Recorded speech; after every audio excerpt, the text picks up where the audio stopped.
Hey guys, welcome to another episode of Thinking Like a Bank, where we show you how to think like a bank using the same strategies and principles that banks use to help you find more financial freedom in your life. I'm your host, Sarah Ibrahim. So for today's episode, I have with us a very special guest. Her name is Alex Breshears. She's a private money lender, short-term rental owner and manager, direct educator, limited partner in multifamily syndications, and community builder who partners with active and passive real estate investors, syndicators, and military spouses to grow their financial independence, knowledge, and professional network. Alex started a private lending company called Infinite Road Investments in April of 2020, funding first lien and second lien positions for residential properties in the Hampton Roads area in Virginia. She also started an educational Facebook group called Private Lending Lessons, which offers weekly educational lessons, daily posts for discussion and opportunities to network with other investors about private lending and various projects that may need funding. Alex is also passionate about financial education and independence for female investors. She is currently a chemistry professor teaching at a four-year university. Alex, welcome to the show. Thank you so much. Thank you for having me. Oh, thank you. Yeah, thank you for joining us. Yeah, I really wanted you to join us on the show because I think what you do aligns really well with with our show of thinking like a bank. When it comes to like private money lending, we're not just always actively owning and managing properties or businesses. We could also be like the banks. We're supplying the funds and then earning interest or equity or sometimes both in some cases. Before we jump into all that fun stuff, do you mind sharing with us some of your background and how you got into private money lending? Sure. So, as you mentioned in the bio, I am a military spouse. I've been married to the military for the last 20 years, and that has actually necessitated my way of investing in real estate because I'm currently sitting in my 19th address in 20 years. So, Wow. we have moved all over the country, internationally once. So it's been a process where anybody who's ever done quote unquote active investing, Mhm. you are not going to be able to, fix and flip a place if you're only going to live there for 3 months. Real estate tends to be very, slow moving as far as an asset. It's not like a stock where you're Yeah. going to, purchase it that morning, then sell it that afternoon. That's just not the way real estate runs. So it really was kind of a funny story where I joined a RIA group at one of the places we happen to live, and you walk in, you're mixing and mingling back before COVID was ever a thought. Yeah. And I was in undergraduate at the time as a chemistry student, and it was just so funny. Like, I happened to be just talking to people, making conversation, and someone came up to me and he's like, "Oh, so I hear you're a chemistry student." And I was like, "I am." And he goes, "Are you good with math?" And I was like, "Yeah, like I'm in Calc 3 now. I'm okay." Because my level of math and normal people's level of math is quite different. And he goes, "Well," he goes, "have you ever thought about being a loan officer?" And I was like, "No, honestly, never on my radar." And then he said the like magic words that every college student wants to hear, and that is, "You can work your own hours." And I was like, "Tell me more." It just kind of happened that he was not a traditional mortgage broker. He Mhm. was actually a private money lender himself, a hard money broker Mhm. himself. So this was back before smartphones were smart, back when everybody had to fax things to, people. This was 20 years ago. Mhm. And so I was actually going out to the properties and, having them fill out loan applications on site. I was walking through the properties, learning their scope of work and what needs to be done and, what their comps are. And it was a very kind of manual job back then. It's a very different experience when you're doing underwriting now versus, 20 years ago. And the benefit that offered me, other than obviously being able to work my own hours, was, as a full fledged adult, it Mhm. really got me to see both sides of the real estate table. So, routinely I saw landlords. This market was not a very strong cash flowing market. But I would go to the local landlord meetings, for example, and it just kind of seemed like all they did was they just waited for the first and hoped the rent was paid, and Mhm. then they kept their fingers crossed for the next 29 days that nothing broke, and then they would be able to collect their $100 or $150 that month, as quote unquote profit. And Yeah. then it started all over on the first, and then meanwhile working for the private lender, I was cashing the checks when you actually had to like write out on paper that you owed someone money and then drop it off at somebody's office. I was taking those checks to the bank, and routinely the checks were $700, $2,700. that it was money that he had outlaid and that was interest only payments. Mhm. And, when they come into the office, they're complaining, oh, the tenant moved in and paid first and last, but hasn't paid a dime since then. Well, you're still paying the mortgage, buddy. The contractor ran off with like, half the deposit for supplies, and I haven't seen him since, and I haven't been able to locate another contractor. Well, okay, well, you still got to pay the mortgage. Mhm. So it really kind of woke my eyes up, woke me up to like, hey, there's another way to invest in real estate that doesn't involve babysitting contractors, dealing with tenants, doing turnovers and all of that other thing. And to me, you made more money doing it. I was inside in the air conditioning, collecting checks and dropping them Mhm. off at the bank, and I was hearing these stories kind of come into the office, what they were dealing with as active investors. I'm like, yeah, that doesn't sound fun at all. Why do people keep doing that? Yeah, I love it. And if you think about it, Alex, this is exactly like what banks do, right? When they have mortgages, they have thousands of properties they're supplying mortgages to. It's all done out of an office somewhere, Utah or Arizona, and they're funding loans across the country. And they're not doing any work. They're not talking to contractors. They're not, like you mentioned, they're not talking to tenants. Other people do that. The active investors do that. They're just supplying the money. So I love it. I agree. I think it's a different way of making money when you're a private money lender. Now, do you mind sharing with us what exactly is a private money lender, like in basic terms? So private money lender is going to be someone that's generally loaning out their own capital or Mhm. capital that they have direct access to. I make that distinction because a lot of people will use hard money lender and private money lender interchangeably. Mhm. And I think it causes a big problem, especially for active investors that don't kind of understand the difference, or even people trying to get into private lending, they don't understand the difference. So hard money tends to have some sort of corporate backing. They do not have the final say in Mhm. who the capital is going out to. They might have a warehouse line of credit from a big bank. It might be Mhm. hedge fund, funded, but they basically sold those companies on a business plan that said, we will not go above 65% LTV. We Mhm. will not, lend to borrowers under 680. We will not do this. We will not do that. So anybody who's ever had any experience with a hard money lender, if you don't check all the boxes, they can't do the loan. That's just as easy as it gets. Whereas when you're dealing with private money, if someone's talking to me, for example, I'm the underwriter, I'm the processor, I'm the decision maker. I have kind of a rough outline of things that I'm willing to kind of negotiate with and things that are not negotiable. But it's me making that decision because it's my money, it's my capital, or it's capital I have direct control over. So that distinction, it seems small, but it actually has larger effects downstream. So, in my opinion, private money lending is someone who's going to be lending out their own capital or capital that they have some direct control over. Mhm. Yeah, that makes sense actually, because you're right. People do mix those terms, hard money lending and private money lending. So to kind of be clear, hard money is more of like corporate. It's more of like it could be actual company, right? And like you said, they have like, for example, they only do properties in like such an area that are within this range or this type of property. Whereas private, it's you're literally like the title, a private money lender. You could make those decisions as you want. You're really in control of your own money. You mentioned something that kind of was interesting, a warehouse line of credit. What is that exactly? So there are big lenders, sometimes non-bank operators, that will extend a business a line of credit, Mhm. usually, 50 million, 150 million, something like that. And they say, we will allow you to originate mortgages under these terms, Mhm. 65% LTV, whatever it happens to be.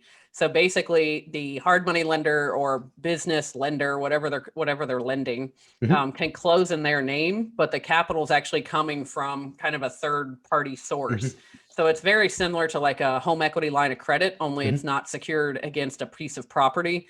It's actually a line of credit given to a business. And back during COVID, when COVID was very much a thing, very early on in March of last year, a lot of hard money lenders actually shut their doors because their warehouse line of credit was closed, Mhm. because these big banks and these non-bank lending institutions, they were like, just pause, we got to take a beat, we're not sure where we're going to go. So that actually forced a lot of hard money lenders to close their doors with little to no forewarning to their borrowers to say, look, I know you're supposed to close tomorrow or next week, but we're no longer funding anything.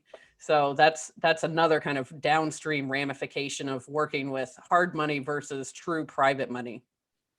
Yeah, I agree. And I think that's one of the downsides to just working with banks, which leads me to my next question is why would somebody want to even work with a private money lender and not just a regular bank, for that matter? A lot of the private money lenders that I personally know, kind of the upside and the curse of private lending is its flexibility. So I can Hmm. tell you from my standpoint, my history, but a lot of the private money lenders that I know will lend on properties that are not going to qualify for conventional bank financing. Okay. So these are properties that are distressed. They need massive renovation. Maybe they just need updating. Whatever that happens to be. For some reason, they will not qualify for what we call conforming loans, which are loans issued traditionally by the bank, Fannie Freddie type loans. Hmm. So private lenders will be able to kind of step in, similar process to what a hard money lender is capable of doing. They will step in to provide, potentially the purchase price and the renovation costs up to a certain percentage of the after repair value of that property. Hmm. So it's going to be generally priced in the same arena as hard money lenders, just really depending on your market and who you're talking to. It's going to be very similar as far as time frame. So think in terms of having this loan for months, not years. Yeah. There are private lenders that will do lending for longer periods of time because they just want that kind of steady cash flow. They don't want to necessarily, churn and look for the next deal, look for the next borrower, or whatever it happens to be. But by and large, usually 12 months is kind of the outside time frame for a loan. Okay, that makes sense. Yeah, I could see that. Dealing with a private money lender as opposed to conventional. Now, and just to be clear, you help people on both sides, right? You help them with becoming private money lenders and actually funding deals. Yes, it really became kind of apparent to me very quickly Mhm. how little active investors actually knew about private money. And Bigger Pockets, for example, Yeah. fantastic resource full of great information. They have books on how to vet out your scope of work and how to buy an apartment building in 30 days. But anytime private lending is mentioned, it's go find a private lender to fund your deals. Mhm. And that leaves a whole group of people like, okay, that's great. I would love to fund deals. I don't know how to do it. And originally, the Facebook group Private Lending Lessons was Mhm. started with the idea of we're just going to educate private lenders. But the more active investors I talked to, I realized how little education they had in private lending. And obviously, nobody's living on an island by themselves.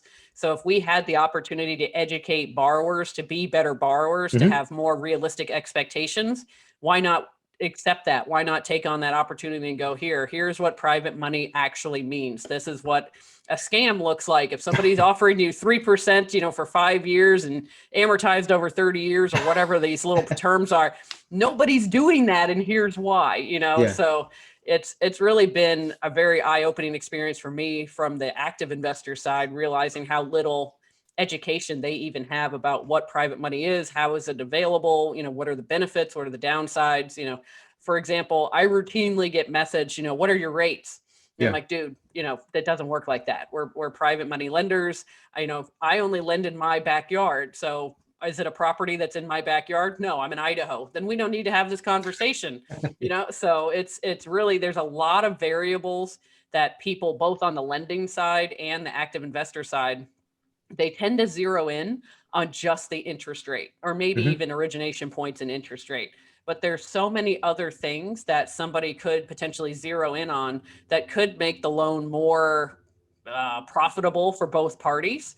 That doesn't have anything to do with the origination points and the interest rate, in the grand scheme of things. So especially since you're keeping the loan such a short length of time, Mhm. what's the difference in paying two different 2 points in origination if you're only going to keep the loan for 6 months? So it's really about educating people to be better lenders and be better borrowers. Yeah, I love that.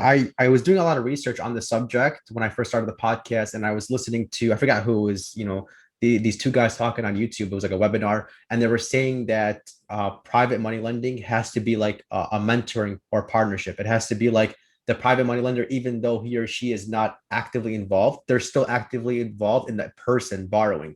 They want to know that person's history, and they're also there to help too because for the most part, I think private money lenders tend to be more experienced real estate investors, right? So that's kind of, I think the borrower should be looking for that. They should be looking for almost like a mentoring type deal when they're borrowing from people, and I think there needs to be trust on both sides. The lender needs to trust the borrower, and the borrower needs to trust the lender, because like you said, there are a lot of scams out there. What are some ways to kind of find out beforehand if it's a scam or not, from the borrower's perspective? Meaning that if I'm going to work with a private money lender, what are some things I need to look out for to make sure that I'm not going to get scammed? So number one is no money changes hands directly between the borrower and the lender. Okay. So one of the most common scams out there is, someone will say, "Hey, I'm a private money lender." They talk a little bit, they give very little information about you or the property. Mhm. And then they say, "Okay, this is great. We can totally do this. I can fund 100% of your purchase price and 100% of your renovation costs. I just need you to send a $5,000, startup, fee, whatever they calling it." I've seen anything from $500 to $15,000. I just need this to get your file in place to make sure you're serious, and then as soon as you send that money over, they're gone. So that would Oh, be the first thing I would kind of consider, is if anybody's asking you for capital, no capital should be changing hands before closing directly between the borrower and the lender. So that's number one no. Number two no is if it sounds too good to be true, then it's not true. I don't know if they're all taught by the same like evil mastermind in the background, but the common terms I seem to get are 3% as an interest rate, 5 years as a loan term, and they don't worry about any of the property details. They don't care about your background as an investor. They don't care about your business plan for that property. No, nothing. It's not even secured to a property. They'll just give you and it's $500,000. That's the key thing. So if anybody's giving you unsecured $500,000 at 3%, for example, then that's a scam, because that's out of whack with the market, which obviously, if somebody could get something higher, they're going to get something higher. There's yeah. no incentive for a lender to take on that level of risk of an unsecured loan for only 3%, for example. Yeah, exactly. Put yourself in the lender's shoes. How are they making money at 500,000, 3% unsecured? It doesn't even make sense, like the Yep. cost of that capital is more than that, with inflation and other factors considered. Yes, absolutely. Mhm. Now so back to the actual private money lender and using their funds, where could they actually get their money from? Could it just be from like a checking account, savings account, IRA? Where could they use those funds from? So private lenders can get capital from a variety of sources. It Mhm. could be, like you mentioned, capital they have saved in a bank in some sort of account. It could be from a home equity line of credit, for Mhm. example, if they have equity in their home. If they have some sort of cash value life insurance policy, the Mhm. infinite banking system, they could Yeah. use that and pull capital out of that. There are individuals that will lend out of their IRA, usually amongst active investors, because Mhm. you can't put your own retirement capital into your own deals. So they'll be active investors and they'll have this IRA, but then they'll actually be a private lender out of the IRA for other people's deals because they cannot use the funds for their own deals. So that's very common. Yeah, and I want to touch on the cash value life insurance part. I think that's a good idea because, like as you mentioned with infinite banking, you could, for example, borrow against the policy and then loan that out at a higher rate as a private money lender. Now you're investing in this deal as a private money lender, and you are also earning interest in your policy uninterrupted. So you have this double compounding place where your money is growing in two different places. And a lot of our clients are actually private money lenders. They do this on a regular basis where they're borrowing from their policy. And it's good too because from the infinite banking side, they're guaranteed to get the liquidity out as long as they have the cash value of the policy. So they never have to, the private money lender never has to qualify for that loan. And the insurance company could never say, hey, we're going to stop funding because they have collateral in it. That's one of the advantages of infinite banking. I want to touch on taxes. How do taxes work as a private money lender? At that point, again, I'm not a CPA or anything, but Mhm. they are usually taxed as interest income Mhm. because that's what you're doing. If you got real fancy about it and you became an LLC and you're taking Yeah. origination points or you're brokering for, other individuals, you're placing their capital, that's a completely different ballgame. So at that point, it's, a business. So you're going to have to deal with the business taxes. Okay, so like a simple example, I have 100,000, I loan it out, and then with interest, I get back 110,000. I would have taxable income of $10,000 as interest earned, as if I Yes. had it in a savings account, right? Yes. Same thing as if you had interest in the savings account. Okay. And then, yeah, and not to get too far into taxes, but could I subtract expenses from that interest and then lower that liability? Like, for example, if I had to pay for legal fees or some other things like that, could I subtract through that? Yes, theoretically. I guess one of the good sides and one of the bad downsides of private lending is there tends not to be a lot of expenses as you're doing this. Mhm. It might be $20 or $50 to do a wire transfer Yeah. fee.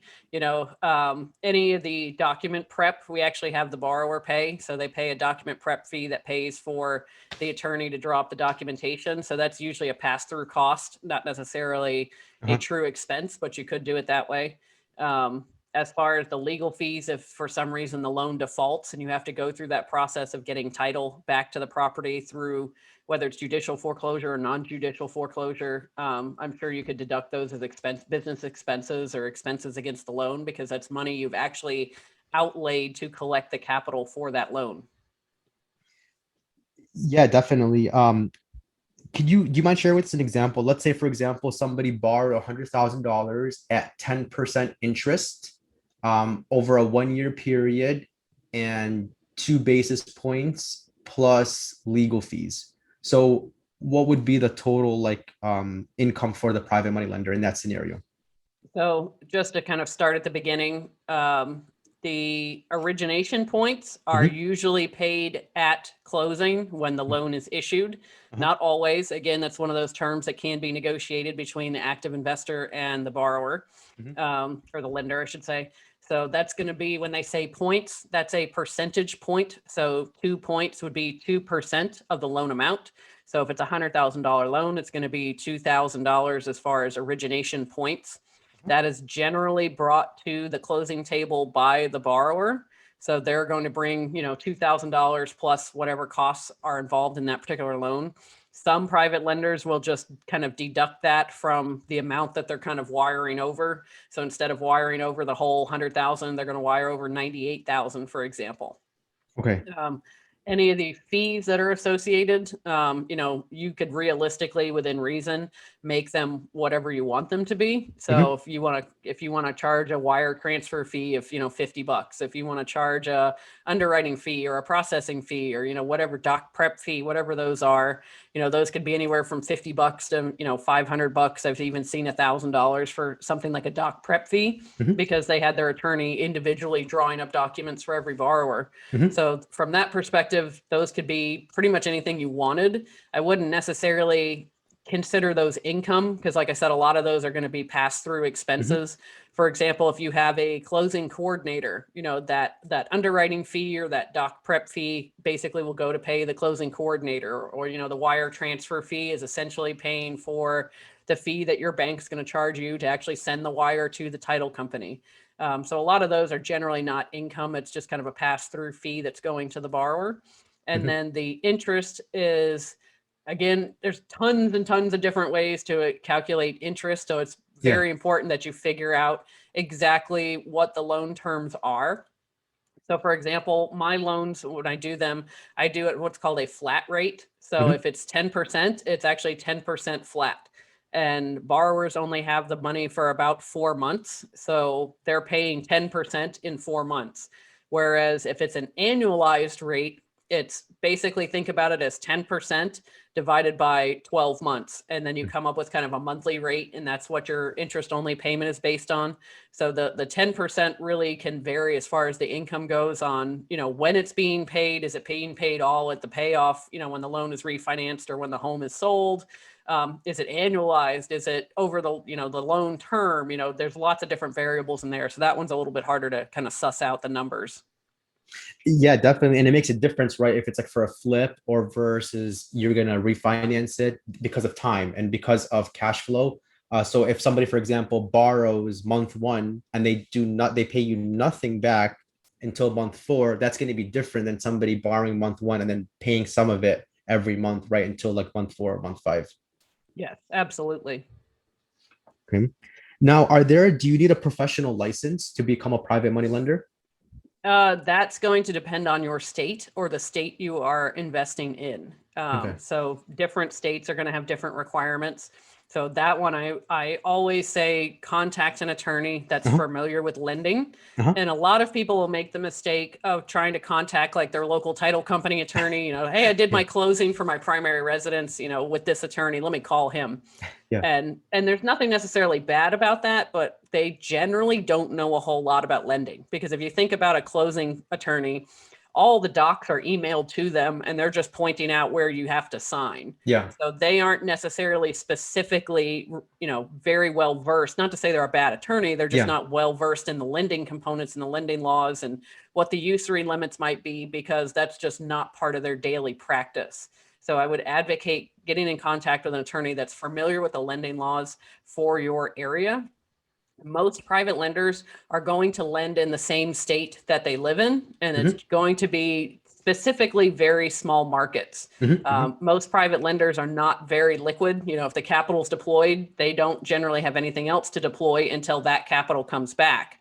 So it tends to be a very relationship-based model. So me, for example, I have 3 or 4 borrowers here locally that, we just continue to work together. We have history together. It's a lot less work for me. I don't have to do the underwriting on the borrower. Like, we have history together. We've done loans together. We've done deals together. Hmm. I have that faith I'm going to get paid back. So, it's kind of to the point they can text me an address and then let me know when there's a closing date. I can go yay or nay. So from that perspective, it's very much a relationship-based model versus something that's transactional. Yeah. So that would be something else I'd let people know is a big difference. And it can be a big pro, because as you kind of build that business or build your ability in private lending, you have less kind of time committed to doing it. Because if you're working with the same borrower and you had a great relationship the first time and nothing significant has changed, there's good chance you'll have a great relationship the second time. Yeah, absolutely.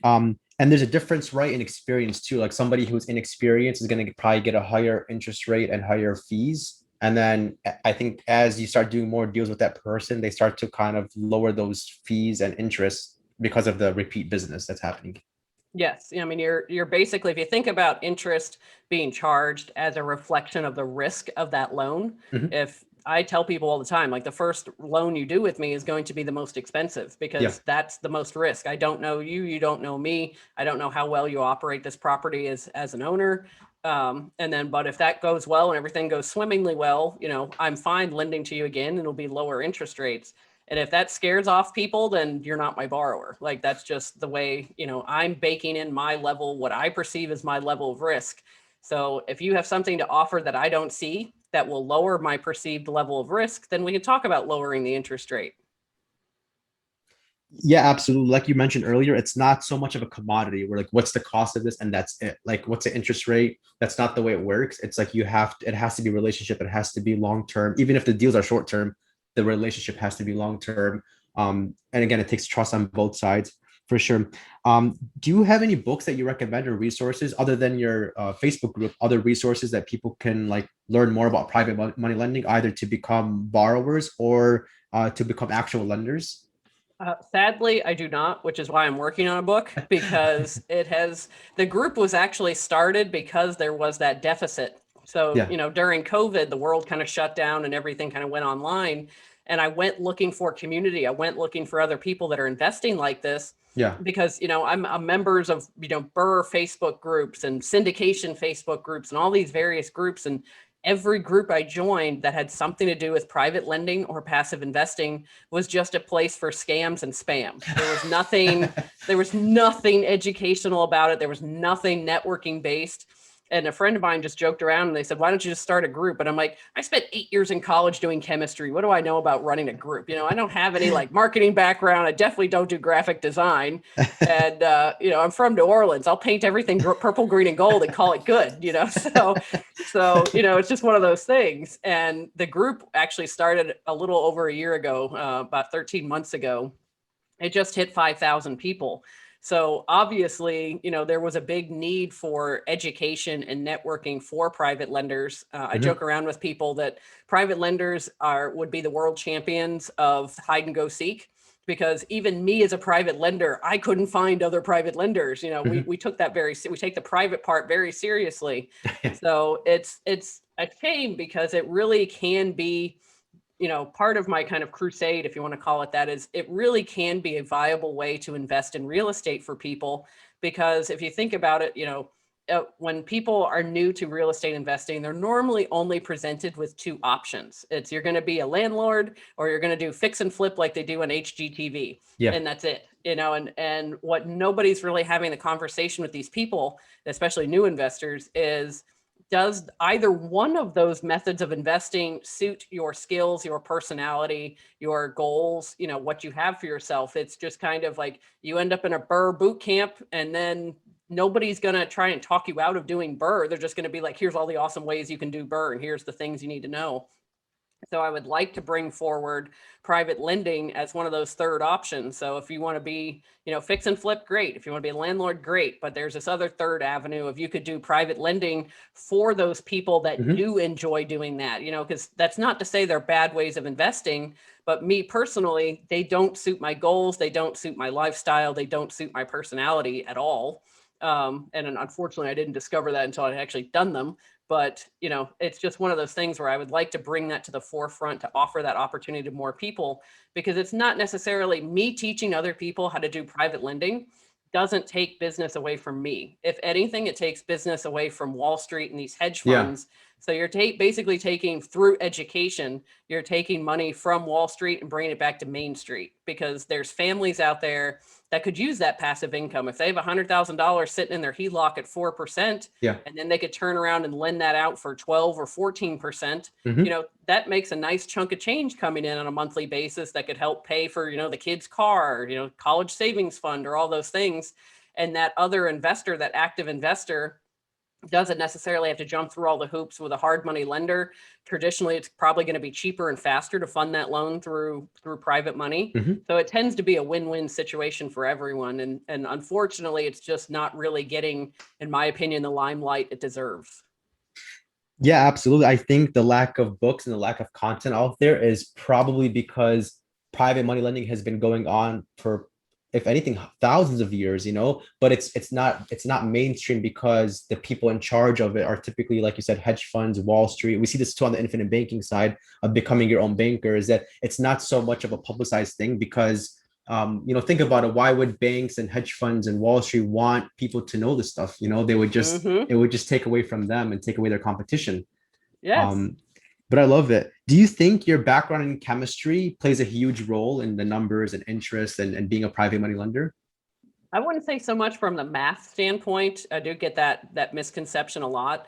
It's actually from the ability to analytically think. So my particular interest in chemistry is what's called organic synthesis. So I'm actually going through a process of figuring out how to make a target molecule. So basically, I know what the end result is, which is very similar in real estate. If somebody's buying a fix and flip, you know what the end result is. And then you're having to use the techniques, the resources, the methodology that you know and have, and work backwards to go from, here's the goal, here's where my starting point is, what do I have to do in between those 2 points? And that's really all real estate investing is. So it's actually the analytical thinking process. I call it thinking backwards. It's actually the thinking backwards process that is the most beneficial when you're investing in real estate. That kind of translates from the science world, shall we say. I love it. Love it. How can listeners connect with you and learn more about you? Yeah. So I am on LinkedIn. So my URL is actually my personal mantra that I kind of see the world through. And it's, I invest passively so I can live actively. And I have a Facebook group. The Facebook group is called Private Lending Lessons. Again, it's everything in it's 100% free. It's networking, it's education. We want to bring this information to more investors. So those are the two ways, feel free, join the group. You can reach out. You'll see me in the group all the time. Feel free to reach out on LinkedIn or send me a message. I genuinely enjoy talking to people, which is why I started the group in the first place. Yeah. And I want to have more. There's tons of free resources in the group, like how-to videos and how to get started and all these other things that, in my experience, are not offered any other place very well. Mhm. Yeah, definitely. And I'll be sure to add in all the links you mentioned in the show notes. Alex, thank you so much for joining us. I really appreciate it. Hopefully we can bring you back on the show again for another episode. But let's definitely stay in touch. Thank you so much. Yes, thank you. I'd love to. To learn more about what we do and how we can help you grow more wealth, please visit www.finassetprotection.com. That's FIN, assetprotection.com. The topics presented in this podcast are for general information only and not for the purposes of providing legal, accounting, or investment advice. On such matters, please consult a professional who knows your specific situation.